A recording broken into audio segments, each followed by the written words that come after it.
And we are up and running, ladies and gentlemen. We are back. This is the Trash Talkers, and this is Trash Talkers React. What are we going to react? Listen, y'all. I am a huge wrestling fan. Are you?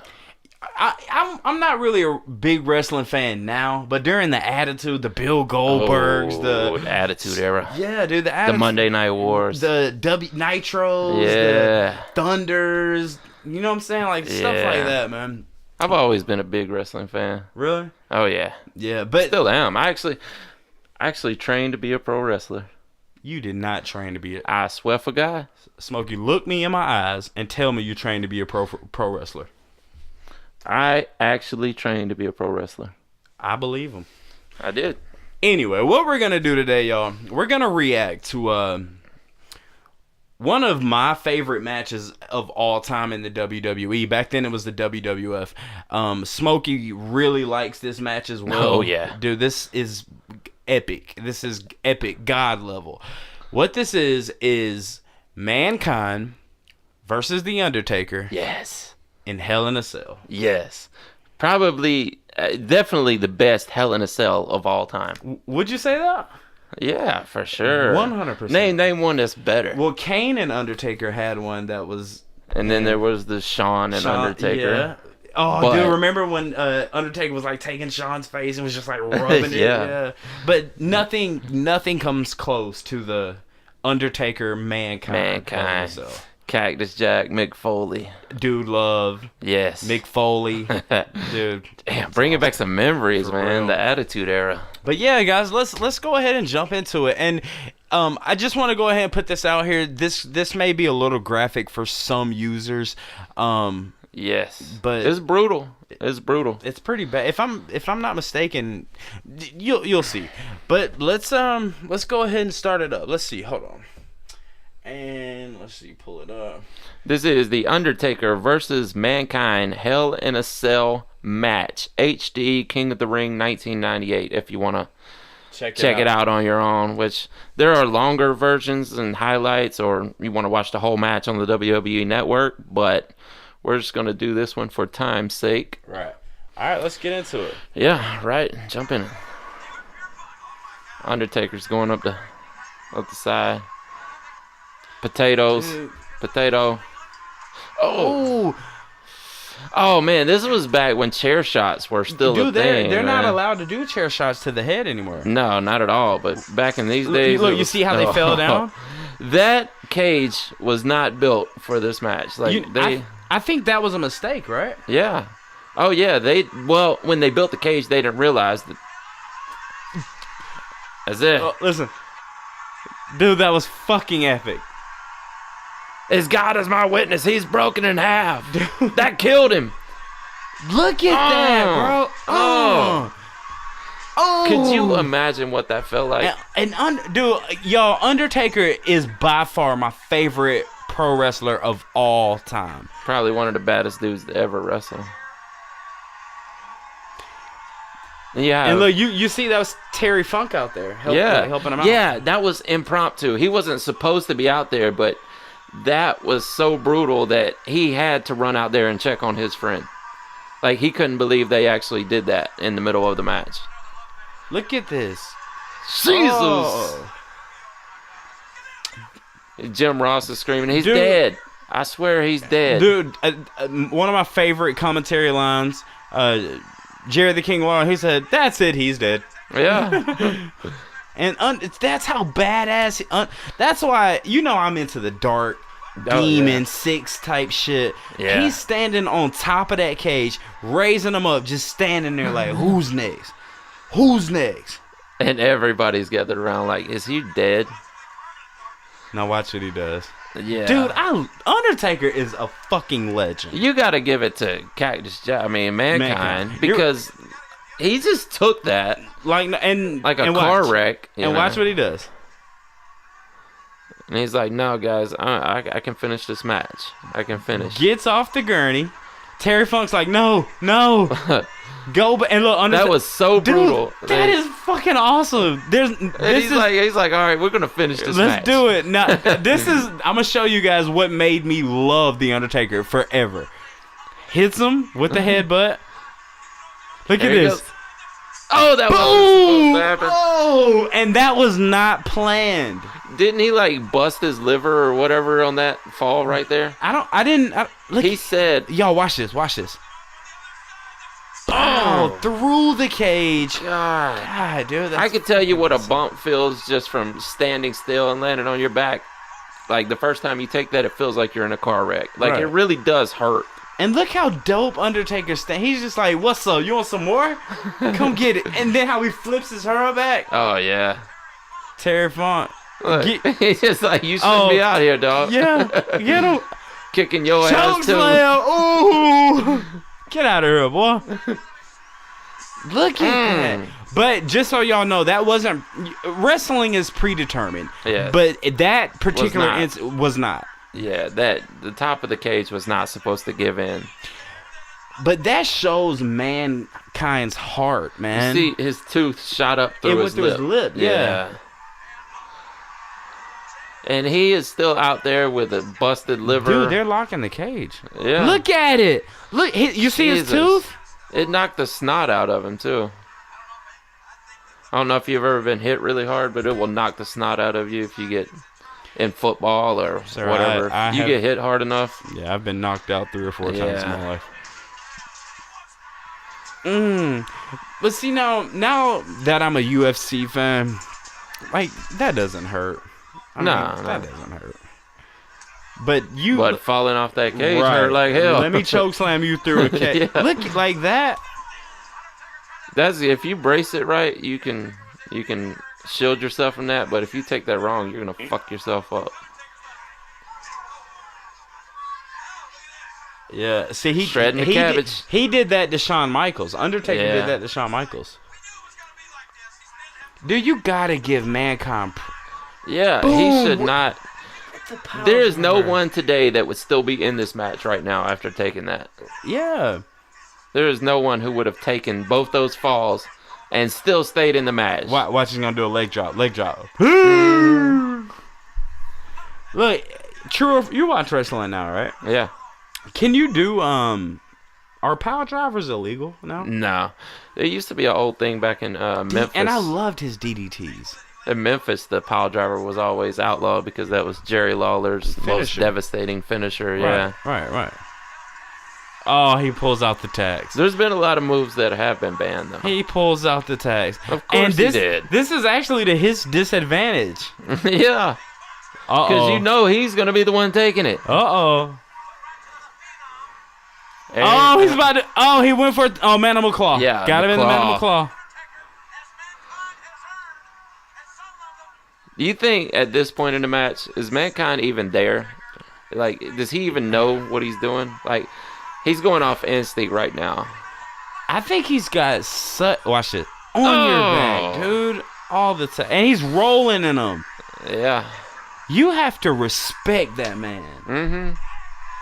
And again. Boom, dude. Jesus.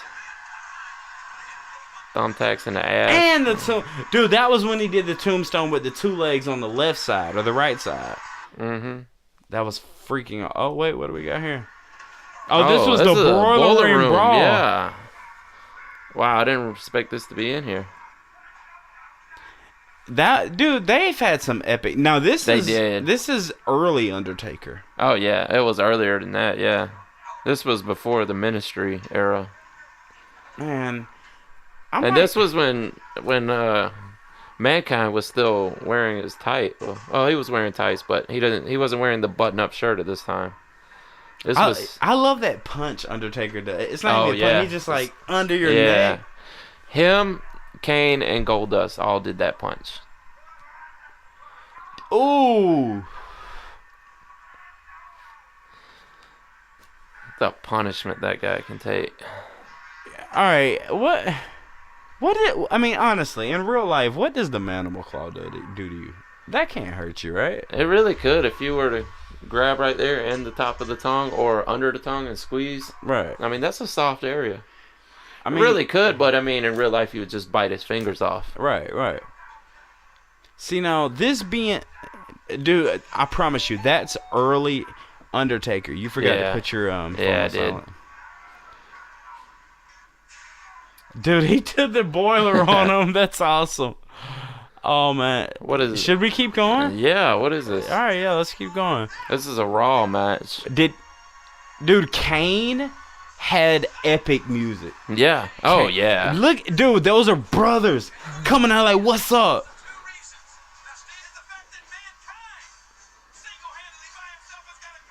Who was it? Look, dude, Mankind. Look, Undertaker's my favorite wrestler of all time, but you cannot discredit Mankind's ability, his charisma. Yeah. For a guy who never actually looked like a wrestler. Dude, have you seen his ECW days? Oh, yeah. Jesus. You ever saw his Japanese death matches? You took the words out of my mouth, bro. Those death matches were brutal. I think he had one with Terry Funk. Yeah. With like more than one, yeah. electrifying. Yes. The electrified barbed wire or whatever. I love Jim Ross and fucking Jerry the King Lawler. That was great, wasn't it? He's like, oh my god. You know, they were actually asking fans, because the Super Bowl, right? You know, they were asking fans if it wasn't Tony Romo and what's his face doing the commentary, right? Who would you want? One of the top answers was actually Jim Ross and Jerry Lawler. Wait, isn't Jim Ross dead? No. His wife died. Dude, okay, Kane's chokeslam. No one does a tombstone better than The Undertaker. Yeah. But Kane's chokeslam, I think Kane's a little bit. Look at that, dude. Kane's a little bit taller. Yeah, he is. Yeah, he's probably got 2 or 3 inches on him. Jesus. Look at that, dude. That's fucking dope. See, his tombstone's different. Yeah. All right, so you know wrestling a little bit better now than I do. I was heavy back in these days. I wouldn't miss a Raw. I wouldn't miss a Nitro. I wouldn't miss a Thunder. Is that Austin? Yeah.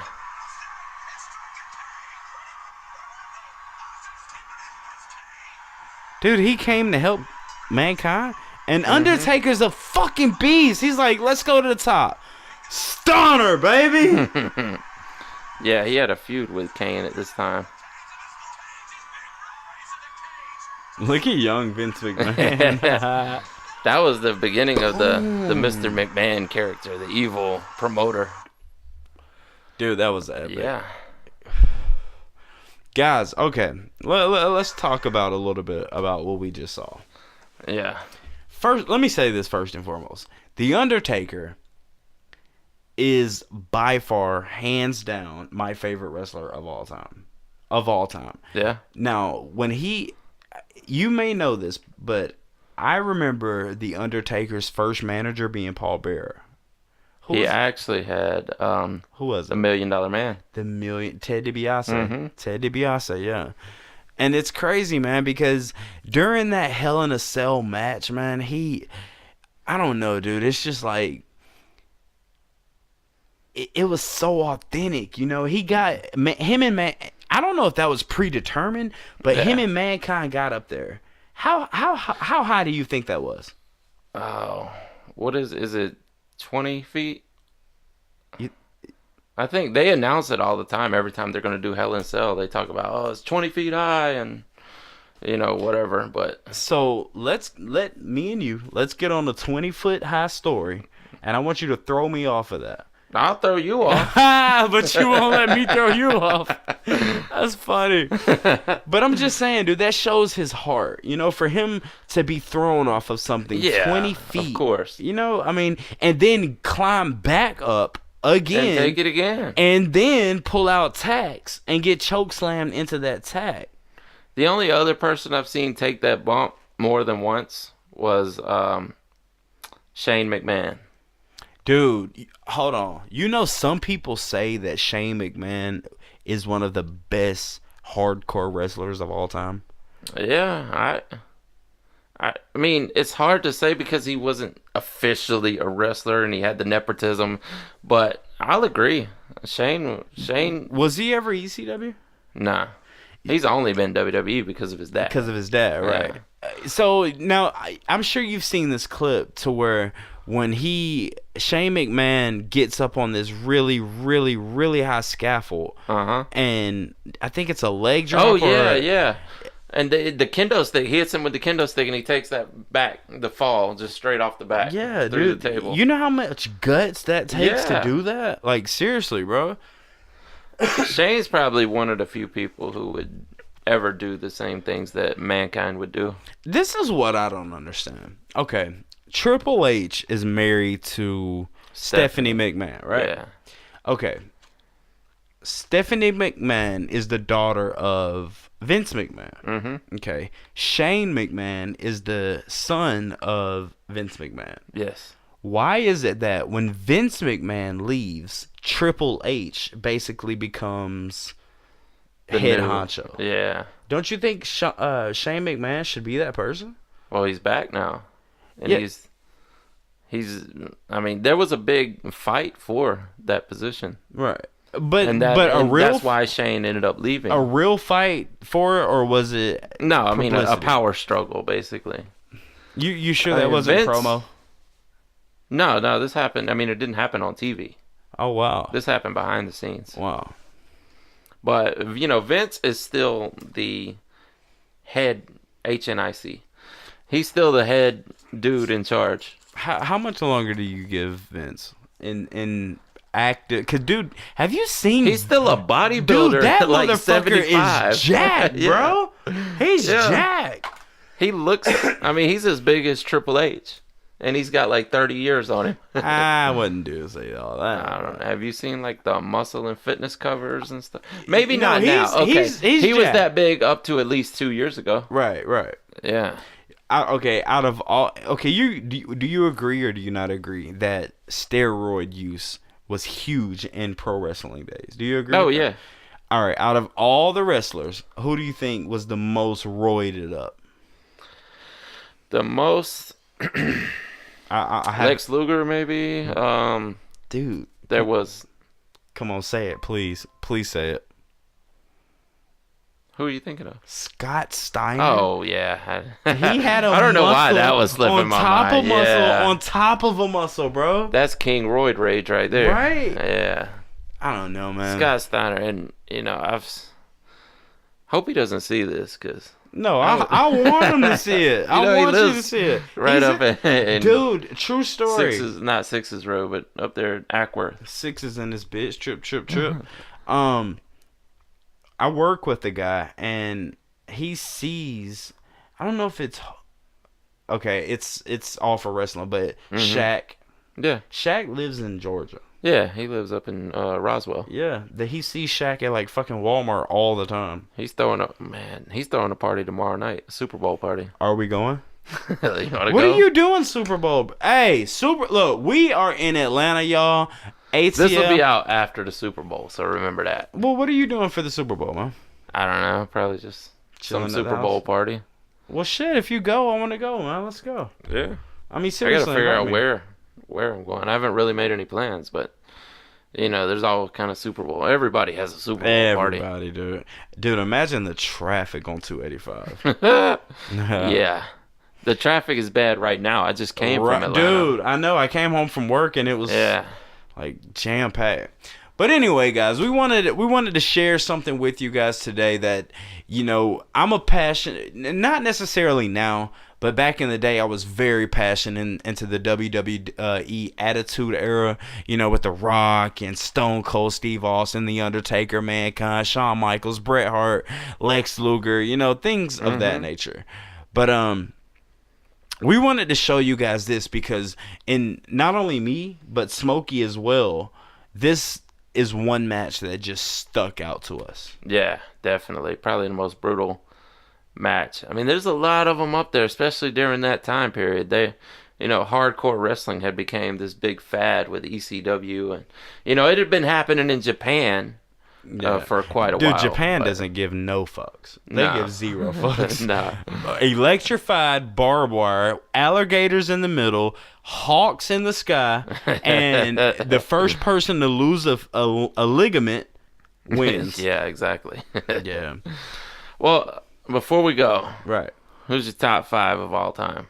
Wrestlers? Yes. Okay, number 1, by far, Undertaker. All right. Under the Undertaker, gotta give it to Shawn Michaels. Under Shawn Michaels, gotta give it to Bret Hart. Under Bret Hart, gotta give it to Sting. Not the colorful Sting, the crow Sting. Yeah. Because guys, go to YouTube, Hollywood 6. I made I don't know if you guys remember the theme the theme Sting Crow music, but I actually sampled that and it's really good. And as far as my last one, Goldberg, bro. Goldberg. Nice. And you? All right, number 1 has got to be Stone Cold. All right, wait. Can I take out one of mine? Yeah, why not? Okay, I had The Undertaker. Yes. I had Shawn Michaels, Bret Hart. Yes. The Crow Sting. Yes. And I had Goldberg in there, but I want to take Goldberg out and I want to replace him with Stone Cold. Absolutely. Yeah.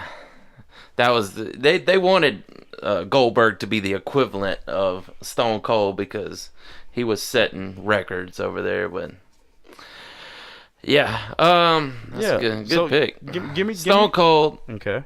Raven for number 2. Wait a minute. So Raven, ECW Raven?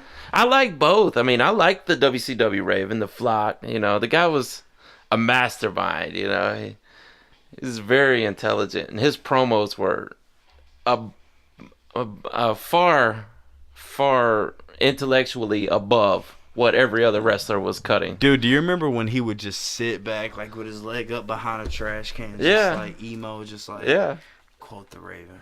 And he would always come to the ring, just sit in the corner. Yeah, just sit in the corner. And dude, his finisher was just that DDT. Yeah, the even flow. It was dope. Yeah. I didn't mean to cut you off. Go ahead. All right, number 3, Razor Ramon. Oh man, hey yo, the bad guy. Chico. And dude, the Razor's Edge. Hey yo, Chico. That Razor's Edge was just wow, loved it. Number 4 is Vader. Vader was a monster, and he scared the hell out of me when I was a little kid. You know what I like about Vader? What? I compare Vader a lot to Bam Bam Bigelow. Because they're two really big guys and they can do moonsaults, you know. But the only thing, I didn't mean to interrupt, but the only thing I don't like about Vader is when Vader made his debut appearance, he had the elephant mask. Yeah, that big. It was supposed to be like an invader, an alien mask. Yeah, and he got that in Japan. He was given that whole gimmick in Japan. Basuda. Yeah. Who's the last one? I'm curious. Man, I wanna. It's kind of hard. I want to go with the Crow Sting. Okay. And no, I need one, Smoke. All right, give me your top 4. You got Raven. It's Stone Cold. Raven.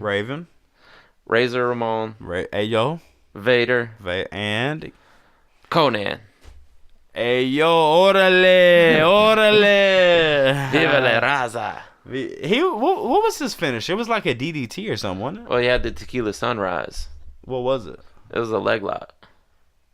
Oh yeah, dude. He did that rolling. What did he call it? Rolling. Where he would come off the ropes and then roll and into a splash. Yeah, I remember that. That and the Tequila Sunrise was a leg lock, right? Yes, that definitely was a leg lock. Dude, have you ever put the figure 4 on somebody just playing around? I have. That shit hurts. Yeah, you can break a leg. You can hurt someone with the figure 4 I put somebody in the leg lock, the scorpion leg lock, too. That hurts. Yes. Well, all right, what do you call it? Do you call it the sharpshooter or do you call it the scorpion? Scorpion leg lock is so much better than the sharpshooter. No, man. Really? Dude, Brett. Look, you know, it was so well thought out that he's going to be Sting, the scorpion, and he twists somebody up into a scorpion shape, you know? Like, okay, so he had the scorpion death drop, and then he had the scorpion the DDT death. Backwards, yeah. Well, no. When he was colorful, it was just a regular DDT. I don't think he did that until he was the Crow. He never did the scorpion death drop. He had, and remember he had the scorpion splash? Yeah, the Stinger Splash, yeah. The Stinger Splash, that's right, yeah. But yeah, that's my top 5. All right, so any final thoughts you want to give it out before we go? WCW or WWE? Well, see, you'd have to say WCW or WWF. Yeah, WWF. What was it? What were you watching the most of? We're from Atlanta, so. Yeah, well, I know because of Ted Turner and all that. All right, well, in my younger years, definitely WCW. Yeah. But once I found, actually, it went from WCW to ECW. Yeah. Then to WWF. Yeah, I think I started watching WWF a little bit sooner before ECW, but once I discovered ECW, oh man, Mikey Whipwreck. Do you remember Chris Candido? One of the best finishers of all time is the 3D. Oh yeah, the Dudley Boys. And there was like 8 Dudleys, man. Were they really? Yeah. I just remember Devon and Bubba. Bubba Ray. Spike Dudley. Little Spike. You don't remember him? I don't remember that. Big Dick Dudley. Big Dick Dudley in this bitch. I always thought it was funny because they had Big Dick Dudley and Balls Mahoney. That's so funny. Patrick Mahoney. It all goes full circle. Mahoney. His new nickname is Balls. Everything we do, we have to put a conspiracy theory in here. We haven't put one. I have one, but I'm wondering if you do. New world order. You took it out of my mouth, Smokey. And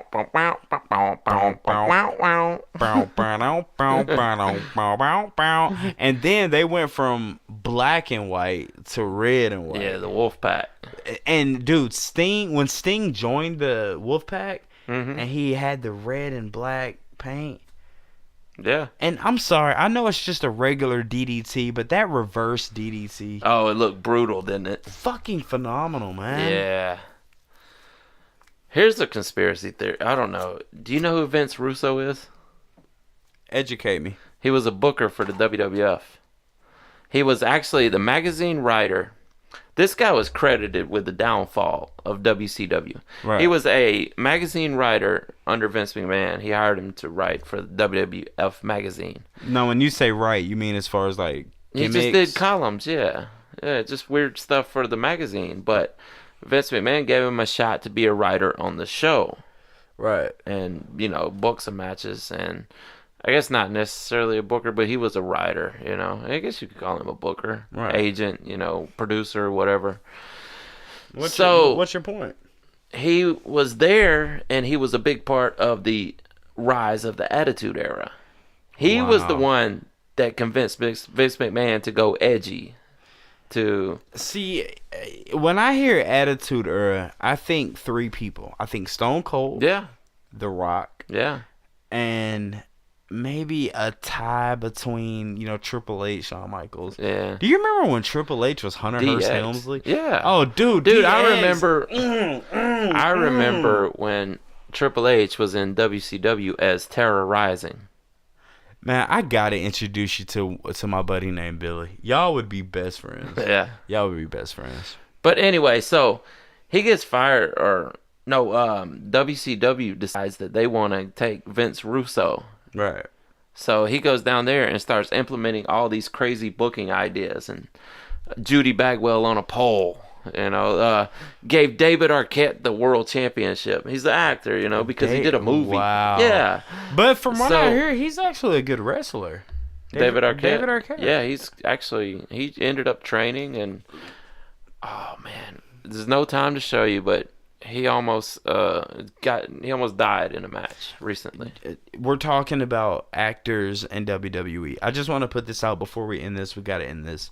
CM Punk should have never, I repeat, never, and I'm going to say this one more time, should have never not only gotten 1 fight in the UFC, but 2 fights in the UFC. What was that guy thinking? Man, Brock Lesnar, yes, he's a freak athlete. He's a freak of nature. Batista, he's a giant man. Well, he never did UFC, but... No, but he did MMA. Yeah, and did a great job. Bobby Lashley.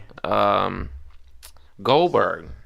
Goldberg did MMA? Yeah, he did MMA and kickboxing, and he was never UFC, of course. I mean, he was too old by that point. But how old is Goldberg, you think? I think he's in his 50s now. Y'all, this is what we need to do. Look, y'all just seen him take a sip of this. Give it to me. This is what Smokey drinks on the podcast. This is really wrestling related here. You're going to get this, sir. He drinks Pib. I need comments. I need subscriptions. I need whatever. We're going to get Smokey off of this. Okay? There you go. All right. Let's see how many comments we get. Okay. We'll see how it goes. But anyway. This has been Trash Talk Reactions. And we are... Oh, hold on. I love you. And I think I love you more than he does, but... No, that's a hideous lie. I mean, it's debatable. Maybe internally. All right. We're out.